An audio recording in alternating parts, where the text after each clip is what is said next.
प्यारे बच्चों, आज मैं आपको एनसीईआरटी क्लास 9th का जो चैप्टर है 6 उत्तक वो करवाने वाला हूं। बहुत ही बेहतरीन तरीके से करवाऊंगा। बच्चों के लिए ये चैप्टर पढ़ना बहुत ही मुश्किल है। जब इनको पहली बार किताब से पढ़ते हैं, अपने जो एनसीईआरटी की बुक है उसमें से पढ़ते हैं, तो बहुत ही कठिन लगता है। और एग्जाम के अंदर इससे बहुत सारे क्वेश्चन पूछता है। आरआरबी का, जो ग्रुप डी का हो, टेक्नीशियन का हो, एएलपी का हो, यहां से क्वेश्चन बहुत ज्यादा पूछता है। ये फेवरेट टॉपिक है रेलवे का, तो यहां से बहुत ज्यादा क्वेश्चन पूछता है। तो पढ़ना बहुत कठिन है, लेकिन मैं आपको इसको सरल तरीके से समझाऊंगा जिससे कि आपको कोई भी दिक्कत नहीं आएगी। तो आप लोग वीडियो को अंत तक देखना और फिर मेरे को बताना कि सर हमें चैप्टर समझ में नहीं आया है। आप लोग वीडियो को ध्यान से समझना। यदि वीडियो पसंद आए तो वीडियो को लाइक करना, चैनल को सब्सक्राइब कर लेना और ज्यादा से ज्यादा वीडियो को शेयर करना। तो चैप्टर की शुरुआत करने से पहले, ठीक है, इसका मैं आपको एक ओवरव्यू दे देता हूं। ये चैप्टर की शुरुआत ही है, ये मानो कि चैप्टर शुरुआत हो गया अपना। तो चैप्टर के अंदर किस प्रकार क्वेश्चन बनता है, किस प्रकार बना है टेक्नीशियन के अंदर, ग्रुप डी के अंदर, वो सारी चीज मैं आपको इस चैप्टर के अंदर करवाऊंगा। बस आपको क्या करना है, वीडियो को ध्यान से समझना है। तो चैप्टर है अपने पास टिश्यू, जिसको उत्तक बोलते हैं। तो उत्तक होता क्या है और इस चैप्टर में क्या अपने को पढ़ना है और कितना अपने को पढ़ना है, वो चीज आज मैं आपको करवाने वाला हूं। कि ये जो मैंने बोर्ड पे लिखा हुआ है, ये पूरे चैप्टर का सार है। ठीक है, कि कितने प्रकार के उत्तक हैं, कौन कौन से उत्तक हैं, कौन से इंपॉर्टेंट है, वो मैं सब आपको करवाने वाला हूं। तो देखो, स्टार्ट करते हैं अपने चैप्टर को। चैप्टर का नाम है उत्तक। तो उत्तक होता है क्या है? उत्तक होता है कि कोशिकाओं का समूह है। कोशिकाएं होती हैं अपने शरीर के अंदर, ठीक है। तो कोशिकाओं का समूह क्या कहलाता है? उत्तक कहलाता है।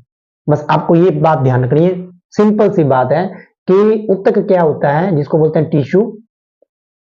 तो ये होता क्या है कि कोशिकाओं का समूह है। कोशिकाएं मिलकर उत्तक का निर्माण करती हैं।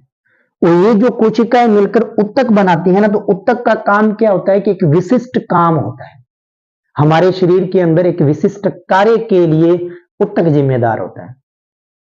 ठीक है, कैसे? जैसे मान लो कि ये सारे उत्तक दे रखे हैं। जैसे अपने पास रक्त दे दिया, रक्त भी क्या है? एक उत्तक है। ठीक है, अब आपको पता है रक्त का क्या काम है। ठीक है, हड्डियां भी क्या है, जिसको अस्थि बोलते हैं, ये भी क्या है? एक प्रकार का उत्तक क्या है। तो इस उत्तक का क्या काम है? शरीर का निर्माण करना, कंकाल का निर्माण करना, यानी कि ढांचे का निर्माण करना। तो एक होता है फ्लोएम, फ्लोएम, ठीक है, और जाइलम। फ्लोएम पौधे के अंदर होता है, ये दे रखा है। पौधों के अंदर जाइलम और फ्लोएम पाया जाता है।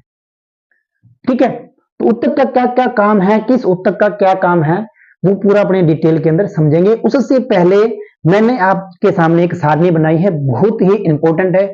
आप लोगों ने ये सारणी समझ ली तो समझो आप लोगों ने पूरा चैप्टर कंप्लीट कर लिया, बस।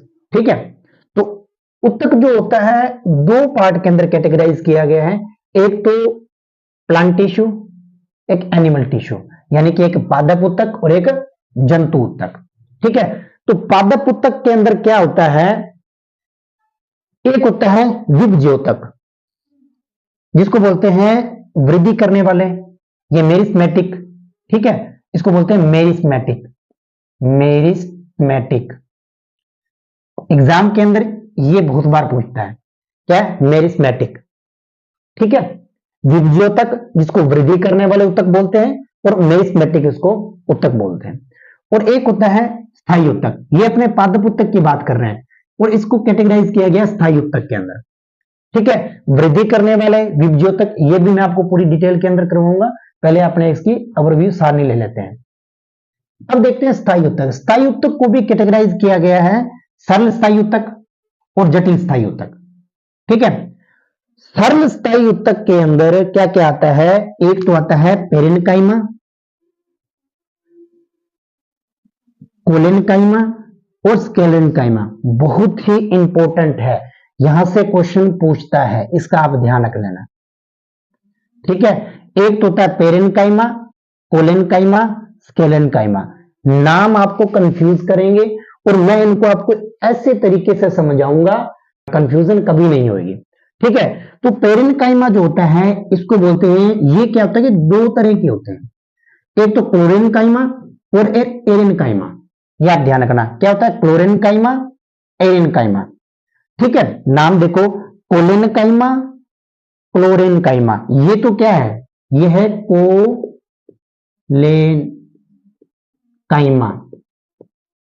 और ये क्या है क्लोरेन्काइमा। ये होता है क्लोरेन्काइमा। इसका आप विशेष कर ध्यान रखना। ठीक है, कोलेन्काइमा, क्लोरेन्काइमा, क्लोरेन्काइमा, और ये तो स्क्लेरेन्काइमा। ये चीज ध्यान, स्क्लेरेन्काइमा।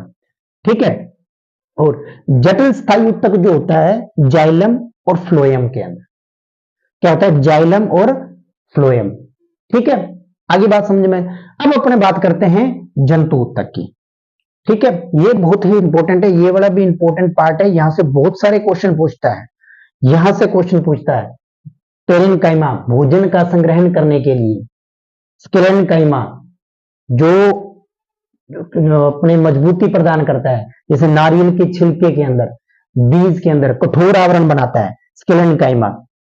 क्लोरेन्काइमा क्या होता है, जिसके अंदर हरित लवक, इसको हरित लवक भी बोलते हैं, क्लोरेन्काइमा को क्या बोलते हैं, हरित लवक भी बोलते हैं। ये चीज भी आपको ध्यान रखनी है, जिसके अंदर क्लोरोफिल पाया जाता है।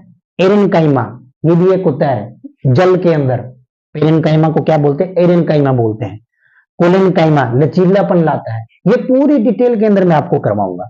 जाइलम, ठीक है, जटिल स्थायी ऊतक है। जाइलम, फ्लोएम जल को जड़ से पत्तियों तक ले जाता है, क्या जाइलम। फ्लोएम कोई भी भोजन हो, कोई भी प्रकाश संश्लेषण से कोई चीज अपने को प्राप्त हुई है पौधों को, वो क्या पत्तियों से जड़ तक लेके आता है, जो फ्लोएम का काम होता है। इसको मैं आपको ऐसे तरीके से करवाऊंगा कि आपको अच्छी तरह से याद हो जाएगा। ठीक है, अब बात करते हैं अपने जंतु ऊतक की। तो जंतु ऊतक के अंदर क्या होता है, एक तो है एपिथेलमी, ये चीज ध्यान रखना। एक है एपिथेलमी ऊतक, दूसरा है संयोजी ऊतक, तीसरा है पेशी ऊतक, और चौथा है तंत्रिका ऊतक। ठीक है, जंतु ऊतक के ये चार पार्ट है। तो आपको ध्यान रखना है एपिथेलमी ऊतक के अंदर, आप बुक के अंदर पढ़ोगे ना तो आपको समझ में नहीं आएगा। इस सारणी को एक बार समझ लो, फिर इसका मैं आपको डिटेल में करवाऊंगा। ठीक है, तो एपिथेलमी ऊतक, एपिथेलमी ऊतक के अंदर क्या होता है, एक तो सल्की ऊतक होता है, सरल सल्की ऊतक होता है, स्तरित सल्की ऊतक होता है। ये तो सल्की के भाग है, ये क्या है सल्की के भाग है, सल्की के भाग है। ठीक है, एक स्तंभाकार एपिथेलमी और पक्षमाभ स्तंभाकार एपिथेलमी। पक्षमाभ होता है सीलिया, बाल, छोटे छोटे बाल, जैसे अपने नाक के अंदर छोटे छोटे बाल होते हैं ना, उसको बोलते हैं सीलिया, पक्षमाभ। ठीक है, घनाकार एपिथेलमी, तो ये आपको एपिथेलमी के ध्यान रखने हैं। सल्की ऊतक, सरल सल्की ऊतक, स्तरित सल्की ऊतक। ये जो स्तरित सल्की ऊतक है ना, यहां से टेक्नीशियन के अंदर क्वेश्चन आया था, टेक्नीशियन ग्रेड 3 के अंदर क्वेश्चन आया था। किस प्रकार क्वेश्चन आया था कि स्तरित सल्की ऊतक का उदाहरण है, ऑप्शन के अंदर दिया हुआ था त्वचा। तो स्तरित सल्की ऊतक का एग्जाम्पल क्या होता है, त्वचा होता है, ये मैं आपको बता देता हूं। ठीक है, अब बात करते हैं अपने संयोजी ऊतक की। संयोजी ऊतक बहुत ही इंपॉर्टेंट है, यहां से भी टेक्नीशियन के अंदर क्वेश्चन आया हुआ है। रक्त का पूछा था, रक्त होता है, अस्थि होता है, स्नायु होता है, कंडरा होता है, एरियोलर होता है, वसा में होता है, और उपास्थि होती है। ये आपको पार्ट ध्यान रखने, 1 2 3 4 5 6 7, ये 7 क्या है संयोजी ऊतक है। यहां से भी क्वेश्चन आया हुआ था।